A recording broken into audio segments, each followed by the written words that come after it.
So everybody's got their own way to get the fillets off, but once you get it off, it's pretty much the same process no matter what. Some people leave these belly bones off, but I like to cut all the meat off and then cut off what I don't want. I'd rather not leave meat on the fish because I can't get it back then. So again, we're going to start on this side of the bones, and we're going to try and just go as thin of a cut as we can. Just get the bones. Don't take any meat with it if you can. But if you leave a little behind, don't beat yourself up, because we all got to start somewhere and learn somewhere. Hell, even I'm learning. But same kind of thing. So we're going to take as little meat as we can. Just take little tiny. You're shaving it. Yeah. So don't try and cut too fast, too deep, too fast. You can always go deeper. But if you can see how thin that is, that's what I go for. It's just as thin of a chunk as possible, because those bones are only surface deep. So again, little tiny cuts. You can always go deeper, but you can't go shallower.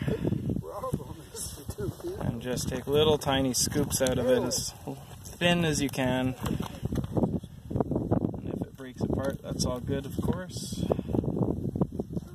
And ideally you have a knife as sharp as a scalpel, because you are cutting through flesh and it does damage your blade. And if you're doing 10 fish, by the time you get to the 5th, you're going to feel that your knife is more like a spoon than a knife.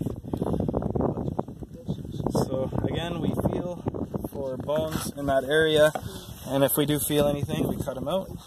If you got a pair of pliers or tweezers, sometimes you can pull them out, but looks like that's pretty good. And we want to leave as much meat there as we can. So we flip it over to the other side. Again, we're going to find the hunter's line, this white line running from here to there. And you probably see it better on this one, but if I get out of the light, there's these little white bones that you can actually feel grabbing your skin as you run along them. We're going to cut on this side of them, and then on this side of them. So along the white line, and then closer to the spine on the other side. We're going to cut 2/3 to 3/4 of the way through the flesh towards the skin, and all the way along till we hit the butt, or where it would be on the actual fish. Again, 2/3, 3/4 of the way down. Then skip to the other side of those little white bones. And we're going to make the same depth of cut, but only until you can feel the bones against your knife. So again, you can hear the clicking of it as you run your knife against it. Here, I'll try and get it.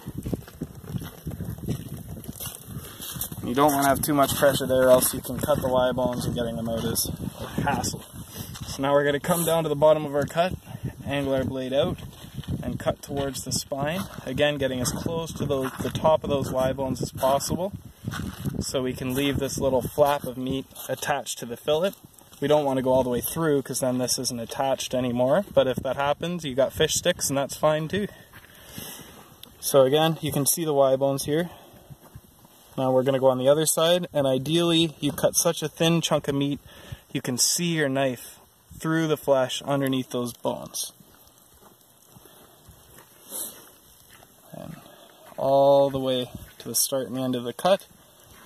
And if you've done this really well, which I almost never seem to, but you cut until you've just got a little flat there, and remove the bones, keeping this flap intact attached to the fillet. And if you've done it just perfectly, you should be able to grab and just pull, and all those bones will come out.